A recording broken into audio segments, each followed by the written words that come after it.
Doctor Sudhanshu Trivedi. माननीय उपसभापति महोदया, आज ये एक ऐतिहासिक बिल मोदी जी की सरकार के द्वारा लाया गया है। चूंकि लोकतंत्र की संपूर्ण व्यवस्था न्याय की निष्पक्षता और न्याय की सुगमता पर टिकी रहती है। आज जब किसी भी व्यक्ति को अंततः कोई परिणाम चाहता होता है तो बड़ा फेमस सेंटेंस है जो कहा जाता है, I will see you in court, but fact of the matter is nobody wants to go to court. तो बीच का रास्ता क्या है? If you don't want to go to litigation, the answer is mediation.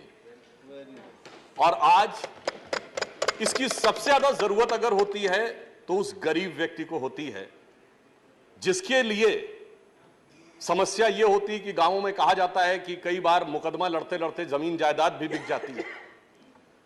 न्यायिक व्यवस्था के द्वारा निर्णय आते हैं, निश्चित रूप से न्यायिक व्यवस्था के द्वारा दूध का दूध पानी का पानी हो जाता है, परंतु इसमें एक समस्या यह होती है, किसी के हिस्से में दूध आता है, किसी के हिस्से में पानी आता है, फिर उसके मन का पानी जोर मारता है और वो बड़े कोर्ट में जाता है, फिर और बड़े कोर्ट में जाता है। तो समस्याएं टेक्निकल भी चलती रहती हैं, समाधान भी बहुत मुश्किल से मिलता है और सबसे ज्यादा इसकी समस्या गरीब व्यक्ति को मिलती है। तो मैं कह सकता हूं कि मोदी जी की सरकार ने जैसे हर गरीब के हाथ तक विकास की रोशनी पहुंचाई है, हर गरीब के हाथ तक शिक्षा की रोशनी पहुंचाई है, तो यह बिल एक ऐसी भूमिका बना रहा है जहां न्याय व्यवस्था की सुगमता भी हर गरीब को सहजता के साथ उपलब्ध हो सकती है। जिसे हम कहते थे ना, उगा सूर्य कैसा कहो मुक्ति का ये उजाला करोड़ों घरों तक ना पहुंचा, तो करोड़ों लोगों तक यह समाधान पहुंचेगा। दूसरी इसकी व्यवस्था अगर हम एक बड़े स्तर पर देखें, आज भारत विश्व की एक वैश्विक अर्थव्यवस्था बन गया है। जिस समय बड़े बड़े फाइनेंशियल डिस्प्यूट्स होते हैं, अगर वो डिस्प्यूट कोर्ट में ही जाएंगे तो उनके समाधान में कई बार टाइम, प्रोसीजर, सारी चीजें बहुत लग जाती हैं। इसलिए यदि यह इस बिल में जो व्यवस्था की गई है कि प्री लिटिगेशन मीडिएशन की जो व्यवस्था की गई है, मुझे लगता है कि एक मौका देता है कंपनियों को कि वो अपनी कॉस्ट बेनिफिट एनालिसिस भी कर सकें कि अगर वो लंबे लिटिगेशन में जाएंगे तो उनके ऊपर क्या प्रभाव पड़ेगा। और इसका एक प्रमाण यह है कि 2015 का जो कमर्शियल कोर्ट एक्ट था, जिसमें 2018 में मीडिएशन को एक प्रकार से इनिशिएट किया गया या काफी आवश्यक किया गया, उसके बाद ईज ऑफ डूइंग बिजनेस में भारत ने लंबी छलांग मारी। तो मैं कह सकता हूं कि इसके द्वारा जो बिजनेस डिस्प्यूट्स हैं उनको भी संभालने में एक बड़ी हमें बहुत सहायता मिलेगी। इसके अतिरिक्त एक और विषय जिसका डॉक्टर अमर पटनायक जी ने भी उल्लेख किया था, आज ग्लोबलाइजेशन का दौर है। कई ऐसी कंपनियां हो सकती हैं कि जिनके ऊपर कोई दूसरे देश के कानून के साथ भी उनका संबंध हो, और उसमें जब आप लिटिगेशन में जाते हैं या कानूनी प्रक्रिया में जाते हैं तो उसमें अगर दूसरे देश के कानूनों का थोड़ा भी प्रभाव आ गया तो वो बहुत पेचीदा हो सकती है व्यवस्था।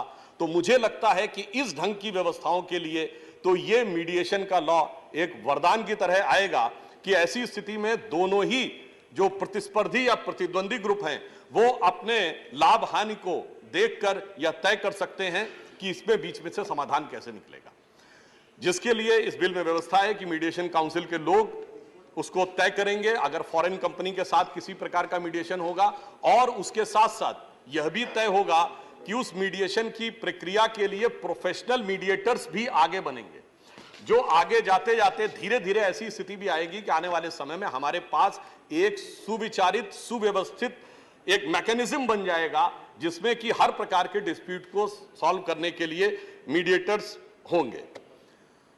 और इसलिए मैं कह सकता हूं कि इन्होंने इस प्रोसेस का, सरकार ने सिंप्लीफिकेशन भी किया है, स्टैंडर्डाइजेशन भी किया है और मॉडर्नाइजेशन भी किया है। क्योंकि जब हम ऑनलाइन प्रोसेस को भी मान्यता दे रहे हैं, और कोविड के बाद के दौर में आपने देखा कि ऑनलाइन जिस तेजी से आगे बढ़ा है, तो उससे एक जो नई टेक्नोलॉजी के माध्यम से, इसमें एक और भी अच्छाई है कि सारा डिजिटल रिकॉर्ड आज की डेट में अवेलेबल होता है, तो बहुत सहजता के साथ आप ऑनलाइन मीडिएशन को भी में भी एक महत्वपूर्ण भूमिका निभा सकते हैं। इसलिए मेरा यह विचार है, एक तीसरा पक्ष जो इसमें कम्युनिटी और फैमिली, यानी तीसरा और चौथा पक्ष के ऊपर, कम्युनिटी के संदर्भ में तो मैं साफ कह सकता हूं कि यदि न्यायिक निर्णय आता है तो किसी एक के लिए स्वागत योग्य होता है और दूसरे के लिए, एक को हर्ष और दूसरे को विषाद देता है। सामंजस्य उसके द्वारा नहीं आ सकता। तो मुझे लगता है मध्यस्थता का भाव दोनों के मध्य कटुता को समाप्त करके एक मधुरता भी ला सकता है यदि मीडिएशन के द्वारा किन्हीं दो समुदायों के बीच में, क्योंकि आजकल सामुदायिक विषय भी बहुत सारे आने लगे हैं, लोग उसके लिए भी कोर्ट जाने लगे हैं। तो मुझे लगता है इसमें यह समाधान ज्यादा बेहतर ढंग से निकले। तीसरा, फैमिली कोर्ट्स के संदर्भ में एक और बात भी कहना चाहता हूं कि आज भारत की अदालतों में लगभग 4.5 करोड़ केस लंबित हैं, जिसके संदर्भ में आंध्र उच्च न्यायालय के एक जज साहब ने एक टिप्पणी की थी कि यदि सारे मैटर्स का सलूशन वर्तमान स्थिति से हो तो 300 साल लगेंगे इन सारे मैटर्स को रिजॉल्व होने में।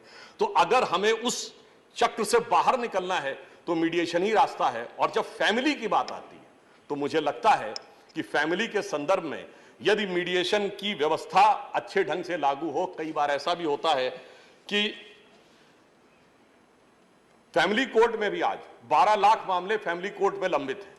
कई बार होता है, मैं एक बात कहना चाहूंगा, हो सकता है कि हमारे कई लोगों को अदरवाइज भी लगे, आज की डेट में हम लोग कई बार वर्ड यूज करते हैं अल्ट्रा नेशनलिज्म, मगर आज एक और चीज आने लगी, अल्ट्रा इंडिविजुअलिज्म। व्यक्ति की स्वतंत्रता, स्वाभिमान अपनी जगह है, परंतु आज ऐसी परिस्थिति बनने लगी है कि फैमिलीज में भाई भाई, माता पिता, पति पत्नी के बीच में इतने प्रकार के विवाद होने लगे हैं कि अगर वो आगे बढ़े तो इसका देश पर क्या प्रभाव पड़ेगा। मैं एक डाटा आपके सामने रखना चाहता हूं। आज अमेरिका में 50 साल पहले पर पर्सन पर फैमिली 3.2 था, आज 2.5% पर फैमिली। ये 0.7 कम होने पे उनको 41 लाख नए मकान बनाने पड़े, जिसका इंपैक्ट उनकी इकोनॉमी पे $8 ट्रिलियन का पड़ा।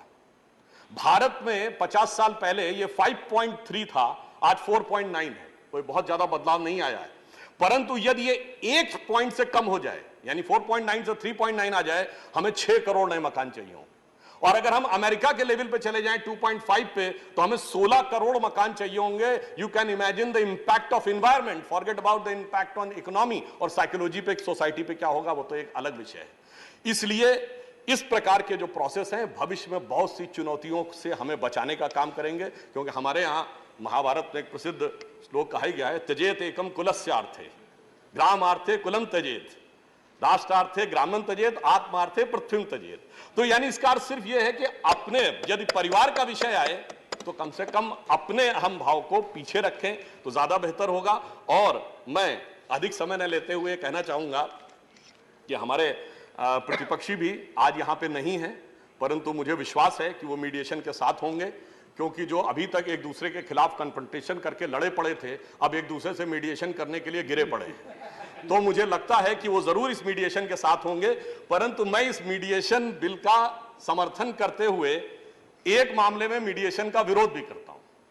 वो विरोध ये है कि जब कोई ये कहता है विदेश की धरती पे जाकर कि भारत के लोकतंत्र में मीडिएशन होना चाहिए, वहां से मध्यस्थता होनी चाहिए, तो उस मध्यस्थता के हम पूरी तरीके से विरुद्ध भी हैं। तो मैं सिर्फ ये कहना चाहूंगा कि इसके द्वारा मोदी जी ने जो मैंने पहली पंक्ति कही थी उसी की दूसरी पंक्ति कह के बात समाप्त करता हूं कि उगा सूर्य कैसा कहो मुक्ति का ये उजाला करोड़ों घरों तक न पहुंचा, खुला पिंजरा है मगर रक्त अब भी थके पंछियों के परों तक न पहुंचा, हम कहते थे। और प्रजातंत्र की धार उतरी गगन से मगर नीर जन सागरों तक न पहुंचा। तो मैं कह सकता हूं आज जन जन के सागर तक वह नीर पहुंचाने का काम न्यायिक व्यवस्था में इसके द्वारा हो रहा है। धन्यवाद। धन्यवाद डॉक्टर सुधांशु त्रिवेदी जी। ऑनरेबल श्री जी के वासन, ऑनरेबल जी के वासन।